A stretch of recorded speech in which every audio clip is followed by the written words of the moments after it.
Hello everyone, स्वागत है आपका डेली करंट अफेयर्स की क्लास में। सॉरी, कुछ समय से वीडियो नहीं आ रहा था कुछ, और आज मैं अपलोड कर रही हूँ। जिसमें हमारा आज का पहला पहला जो पॉइंट है वो है परमाणु थर्मल रॉकेट इंजन। तो ये परमाणु थर्मल रॉकेट इंजन जो ये है परमाणु विखंडन तकनीक पर काम करेगा। और इसके लिए जो परियोजना चली है उस परियोजना का नाम है ड्रैको मिशन परियोजना। और ये परियोजना चल रही है नासा के द्वारा, जो यूएसए का अंतरिक्ष है, अंतरिक्ष वाला वो है, स्पेस एजेंसी है। और ये मंगल ग्रह के लिए स्पेशली है।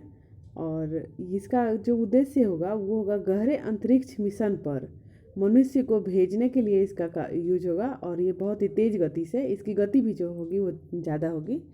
तो ये है परमाणु थर्मल रॉकेट इंजन, इसे नोट करेंगे, परमाणु विखंडन तकनीक। इसके साथ ही देख लेंगे कि मंगल ग्रह के लिए इंडिया का कौन सा वो परियोजना है। तो वो था मंगलयान, जो कि भेजा गया था PSLV-C25 के द्वारा। तो ध्यान रखेंगे, PSLV-C25 और मंगलयान था इसका नाम। और इसके साथ देख लेंगे कि जो मंगल ग्रह है वो वहाँ पे जो मीथेन गैस पाया जाता है वहाँ, और इसे लाल ग्रह कहा जाता है मंगल ग्रह को। और इसके जो उपग्रह हैं वो है फोबोस और डीमोस। और जुरोंग जो है, जुरोंग मंगल पर भेजा था चाइना ने। आर्टेमिस जो है वो चंद्रमा पर भेजा था नासा के द्वारा। और यूएई ने एक रोवर भेजा था जिसका नाम था राशिद। तो ध्यान रखेंगे।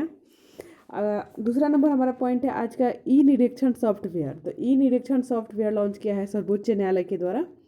इसमें क्या होगा कि जो सुप्रीम कोर्ट का जो डिसीजन होगा, पहले जो अंग्रेजी में आता था और आम लोगों के की पहुंच तक पहुंच नहीं पाता था वो, तो उसके लिए होगा कि अंग्रेजी के साथ अब 4 अलग अलग क्षेत्रीय भाषाओं में इसका अनुवाद होगा।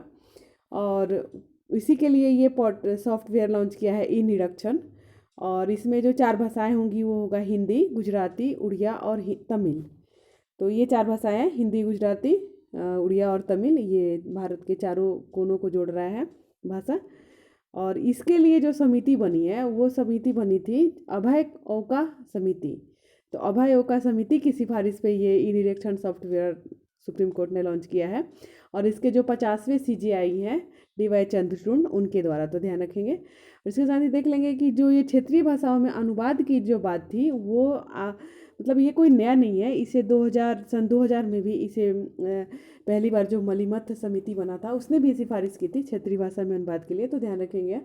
और साथ ही देख लेंगे कुछ इंपॉर्टेंट पॉइंट्स जैसे फास्टर पोर्टल और सुपेस पोर्टल, तो ये भी सुप्रीम कोर्ट का है। तो ध्यान रखेंगे। हमारा तीसरा नंबर पॉइंट है जो कि बहुत इंपॉर्टेंट है, 2023 के पूरा दिसंबर तक के लिए इंपॉर्टेंट हो जाता है, वो पद्म विभूषण जो 26 जनवरी को दिया जाता है, पद्म पुरस्कार की घोषणा होती है। तो वो ये है। तो इसमें क्या है कि जो 4 प्रकार के पद्म भूषण होते हैं, जिसमें सबसे जो सर्वोच्च होता है वो भारत रत्न होता है।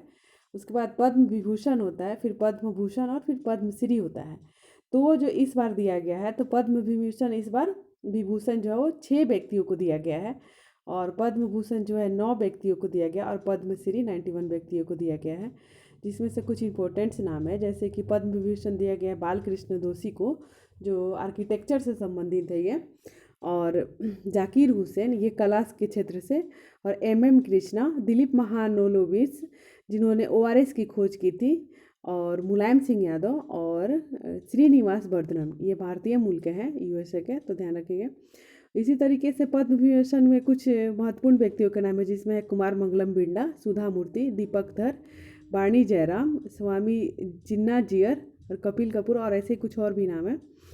और ये इम्पोर्टेंट्स कुछ नाम है। और इसके साथ ही सबसे मोस्ट इम्पोर्टेंट हो जाता है वो है कि बिहार के जो सुपर 30 हैं, सुपर 30 के जो आनंद कुमार है, उनको पद्मश्री से सम्मानित किया गया है। तो ये बहुत ज़्यादा इंपॉर्टेंट हो जाता है बिहार के लिए, ध्यान रखिएगा। अगला है इनकोवैक। तो इनकोवैक ये कोविड रोधी है, जो नाक के द्वारा ये टीका लिया जाएगा, नासिका टीका है। तो इनकोवैक ये भारत का विश्व का पहला है टीका। और इसे गणतंत्र दिवस के अवसर पर लॉन्च किया गया है। और इसे लॉन्च किया है भारत बायोटेक ने, जिसका जो है ये हैदराबाद की एक संस्था है, भारत बायोटेक, और जिसने कोवैक्सीन चलाया था।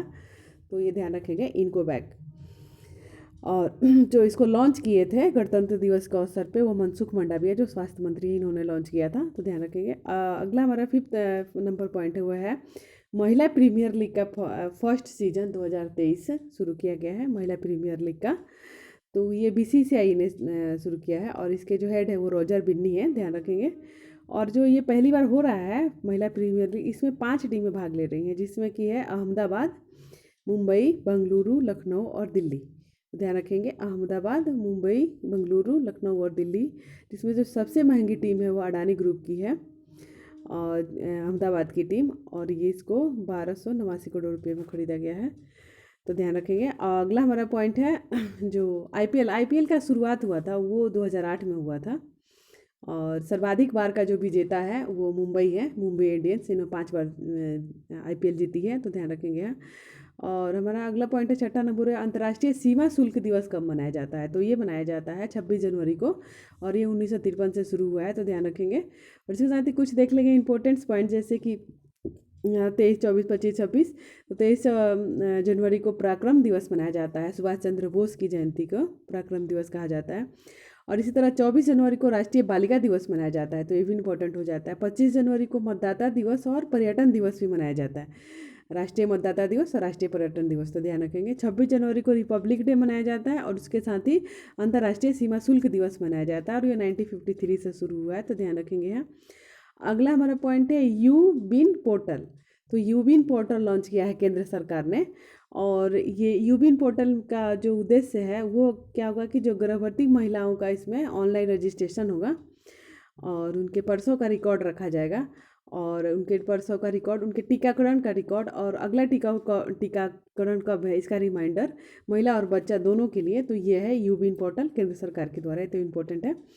अगला है जातीय ममानी महोत्सव 2023, तो ये वार्षिक तौर पर मनाया जाता है जातीय ममानी महोत्सव और ये मनाया गया लद्दाख में और इसमें क्या होता है भोजन का आदान प्रदान होता है आत्माओं की शांति के लिए और ये चिल्लई कला यानी कि जब सर्वाधिक ठंडी पड़ती है 40 दिन तक उसमें ये चलता है, तो ध्यान रखेंगे लद्दाख। इसके साथ देख लेंगे लद्दाख का जो खुबानी है उसको अभी का जीआई टैग मिला है, तो ध्यान रखेंगे। इसके साथ ही देख लेंगे आईसीसी की टेस्ट टीम का में जगह बनाने वाले एकमात्र भारतीय बल्लेबाज, तो आईसीसी की टेस्ट टीम में जगह बनाई है इस बार ऋषभ पंत ने, तो ध्यान रखेंगे ये, तो ऋषभ पंत ने जगह बनाने वाले एकमात्र भारतीय बल्लेबाज बन गए हैं। और इसके जो कप्तान बने हैं वो बने हैं बेन स्टॉक और ये इंग्लैंड से हैं और जो सर्वाधिक खिलाड़ी हैं वो ऑस्ट्रेलिया के हैं 4 खिलाड़ी। और कुछ आईसीसी के बारे में जान लेते हैं, इसका हेड क्वार्टर है दुबई में और ग्रेग बर्कले हैं जो इसके हेड हैं, तो ध्यान रखेंगे। और वनडे टीम का कप्तान, जैसे टेस्ट टीम का कप्तान तो बेन स्टॉक है, वनडे टीम के कप्तान जो है बाबर आजम को बनाया गया है और इसके महिला टीम का कप्तान है वो हरमनप्रीत कौर जो भारत से हैं उनको बनाया गया है।